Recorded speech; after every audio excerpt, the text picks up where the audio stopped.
Halo Bapak Ibu, Saudara-saudari sekalian. Bersama saya lagi Chandra Teja dari channel Kristen Ngakunya. Channel yang membahas kekristenan yang murni, terbebas dari klinik, dan pemahaman yang melenceng. Bagi Anda yang belum subscribe channel saya, silakan subscribe channel saya, tekan loncengnya agar Anda dapat notifikasi setiap kali saya mengupload video-video saya. Oke, pada kesempatan kali ini saya akan membahas sebuah topik yang menarik lagi. Apa itu? Kristen akal budi. Ya, Kristen akal budi. Kenapa Pak Kristen akal budi? Begini, saya merasa terganggu ketika pernah mendengar khotbah seorang pendeta yang bilang begini, kita mengasihi Tuhan pakai iman saja, ya.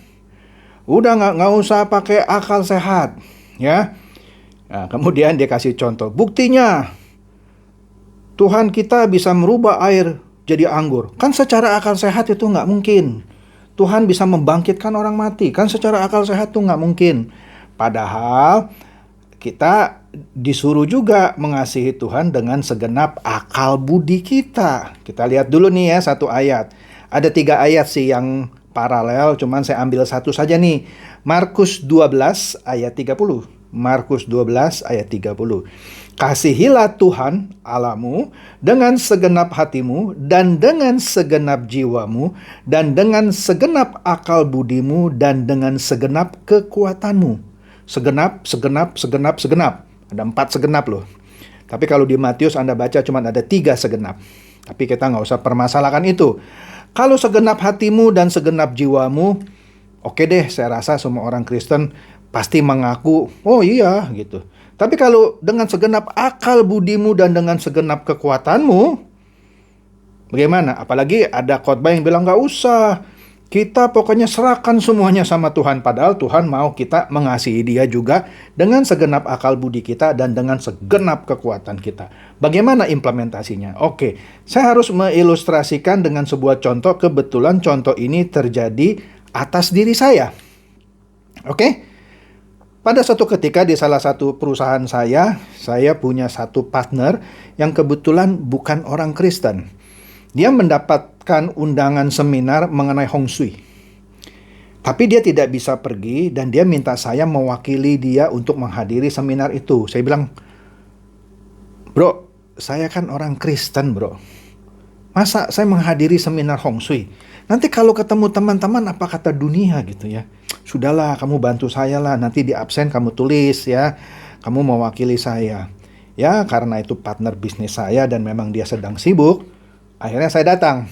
Nah di situ, di seminar itu ada seorang biksu yang kebetulan juga ahli Hong Shui. Pertama kali saya sudah berpikir, saya hanya akan duduk maksimum 5 atau 10 menit, setelah itu saya kabur pelan-pelan. Gitu ya. Jadi saya duduk di sana dengan ya agak setengah selonjoran, dengan duduk seperti tidak menghormati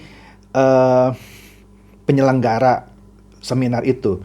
Tapi ketika biksu itu mulai berbicara, dalam waktu 5 menit pertama, saya merubah posisi duduk saya. Saya bilang, ini biksu beda dengan yang lain. Saya mau dengar. Makin dia berbicara, makin saya takjub dengan apa yang dikatakan oleh biksu ini. Nah, jadi biksu ini, dia sharing sesuatu pengalaman dia, bahwa dia pernah menolak permintaan seorang, sebut saja konglomerat gitu ya katanya, orang kaya deh gitu ya, pemilik restoran yang katanya sudah 4 kali gagal menata restorannya agar ramai dikunjungi oleh pelanggan. Ya, padahal 4 kali itu dibantu dengan ahli Hong Shui yang top juga gitu. Gagal, nggak rame-rame itu restorannya. Singkatnya, biksu yang ahli Hong Shui ini yang sedang berbicara di seminar itu dipanggil dan diharapkan untuk bisa membuat restorannya ramai. Jadi dia adalah ahli Hong Shui yang kelima. Ketika biksu ini datang ke restoran ini, kemudian dia melihat tata letak restoran itu, ke kiri, ke kanan, atas, bawah. Kemudian setelah itu dia dijamu makanan terbaik dari restoran itu. Sang pemilik restoran berkata, oke biksu, tolong saya sudah 4 kali meminta bantuan ahli-ahli Hong Shui yang top, tapi tetap gagal. Restoran saya tidak ramai gitu ya.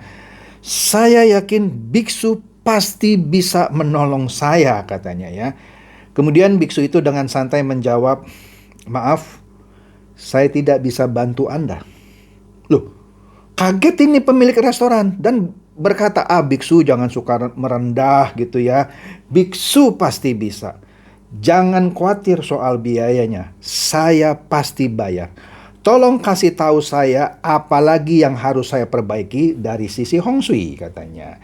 Biksu itu lalu menjelaskan alasan-alasannya mengapa ia tidak bisa membantu pemilik restoran ini. Katanya begini Pak, minimal ada 4 alasan kenapa saya tidak bisa membantu Bapak. Sekaligus ini menjadi 4 tips gratis saya buat Bapak agar restoran ini lebih ramai. Pertama, wajah Bapak tidak pernah tersenyum kepada tamu. Jadi bagaimana mungkin tamu suka melihat Bapak? Asem.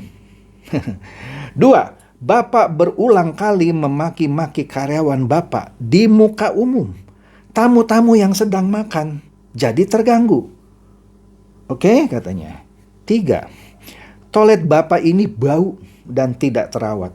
Saya pun tadi waktu ke toilet sebelum makan hampir muntah dan jadi tidak nafsu makan.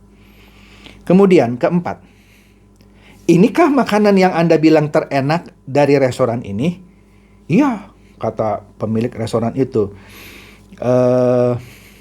Terus dia bilang, yang Bapak sajikan ke saya ini tidak selezat restoran yang ada di seberang restoran Bapak yang kemarin saya diajak makan di sana. Lebih enak di sana, katanya. Terus pemilik restoran itu terdiam dan bertanya, lalu apa yang harus saya perbuat? Pakai akal budimu, katanya. Pakai akal budimu. Gampang. Pertama, Bapak mulai sekarang harus banyak belajar senyum kepada tamu-tamu yang datang.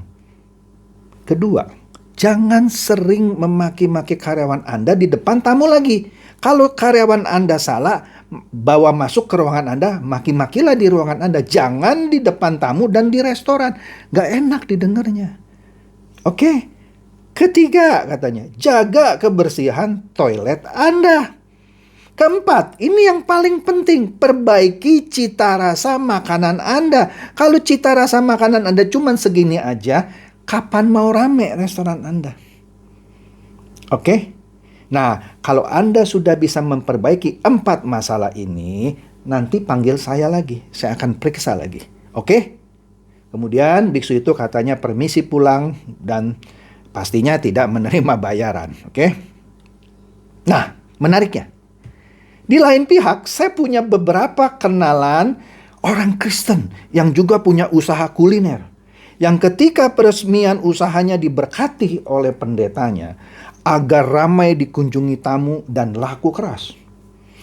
Setelah 3 bulan berlalu dan tidak kunjung ramai ternyata restorannya, teman saya ini kemudian curhat kepada pendetanya. Pak, kok sudah Bapak berkati 3 bulan ini kok nggak rame-rame ya restoran saya. Kemudian dengan cepat katanya pendetanya gitu ya, merespon. Kamu mungkin masih ada dosa yang belum kamu tinggalkan. Atau persembahan persepuluhan kamu selama ini masih kurang tepat perhitungannya. Atau persembahan mingguan kamu, kolekte kamu itu bukan yang terbaik. Itu makanya restoran kamu tidak ramai.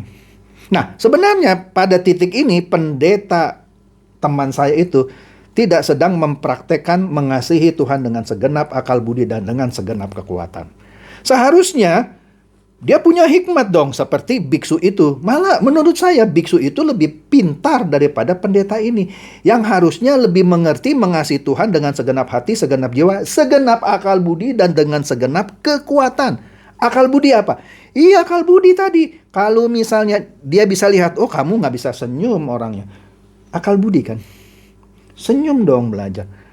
Dengan segenap kekuatan. Dia tahu makanan yang enak. Udah kamu berusaha olah lagi makanan kamu. Itu dengan segenap kekuatan. Bukan dikhotbahin kamu nggak bayar persepuluhan, kolektor kamu belum yang terbaik, kamu masih ada dosa. Oke, nah jadi ternyata tidak sedikit orang Kristen yang masih, bahkan pendetanya, terikat mistisisme. Jadi kekristenan itu dikaitkan dengan sesuatu yang mistis. Contoh, masih nggak ada dosa sih, maka restoran kamu nggak laku. Saya kasih tahu ya, banyak restoran yang dimiliki oleh ateis yang mungkin dalam kehidupannya memang tidak bertuhan, rame kok. Dan dia juga tidak bayar persepuluhan, apalagi kolekte. Oke, nah jadi dalam kasus restoran yang tidak ramai, dalam kasus orang Kristen ini, yang sering dikaitkan masih ada dosa sih, persepuluhan kamu nggak tepat bayarnya, kolektor kamu belum yang terbaik, dan lain-lain. Sebenarnya dalam hal ini, ya tadi yang saya katakan, pendetanya lebih mengedepankan mistisisme. Dia tidak mengajarkan jemaatnya menggunakan akal budi yang juga yang harus dikedepankan dahulu dalam bisnisnya sekaligus dalam mengasihi Tuhan. Ya kan? Nah, oleh karena itu, ya, bagi kita orang-orang Kristen, betul kita harus mengasihi Tuhan Allah kita dengan segenap hati, dengan segenap jiwa, dan jangan lupa dengan segenap akal budi dan dengan segenap kekuatanmu. Jangan semuanya diserahkan kepada Tuhan dengan iming-iming kolekte yang terbaik, persembahan persepuluhan yang bagus. Memang sih kita sebagai orang Kristen memang tidak boleh berbuat dosa lagi. Tapi jangan dikaitkan berbuat dosa lagi dengan restorannya tidak rame. Kalau restorannya makanannya nggak enak, dia mau hidup kudus seperti apapun, nggak bisa Tuhan nyuruh langganan selalu datang ke restorannya yang makanannya nggak enak. Pakai coy, mikir. Jadi sekali lagi, Markus 12 ayat 30 berkata, kasihilah Tuhan Allahmu dengan segenap hatimu, dengan segenap jiwamu, dengan segenap akal budimu, dan dengan segenap kekuatanmu. Itu sudah jelas. Kalau kita mempraktekkan hal ini, maka kita nggak akan kalah sama biksu itu dalam memberikan advice kepada pemilik restoran yang restorannya sepi. Karena dia menggunakan juga akal budinya. Dia bilang gitu ya kepada pemilik restoran, saya kasih tahu Bapak, Hong Shui itu hanya menolong Bapak 30% karena dia mengatur sirkulasi udara dan lain-lain. Tapi 70%-nya itu harus dari Bapak. Rajin kerja, murah senyum, tidak maki-maki orang di depan orang lain, jaga toilet Anda, dan yang paling penting, Anda harus pakai akal budi Anda meracik lagi makanan yang enak, atau rekrutlah tenaga koki yang pintar, yang bisa menghasilkan makanan yang enak. Bukan gara-gara saya rubah posisi meja, posisi lampu. Percuma Pak, nggak akan membuat restoran Bapak ramai. Wih, saya baru dengar seorang biksu ahli Hong Shui bilang hal yang seperti ini. Padahal kebanyakan ahli Hong Shui yang saya dengar bilang, dengan Bapak rubah begini, kasih kincir angin atau kincir air gitu ya, maka tamu akan terundang otomatis datang. Nah ini biksu ini jujur. Ya, dia pakai akal budi, dia minta kepada si pemilik restoran itu untuk melakukan perubahan-perubahan yang kasat mata, nggak pakai mistis dia, ya. Oke. Jadi demikian sharing saya mengenai Kristen akal budi yang selain harus mengasihi Tuhan dengan segenap hati dan segenap jiwa, ternyata masing juga harus mengasihi Tuhan dengan segenap akal budi dan kekuatannya. Semoga ini mencerahkan dan mencerdaskan. Silakan share kepada teman-teman, sahabat atau kerabat supaya mereka juga boleh tercerahkan. Shalom.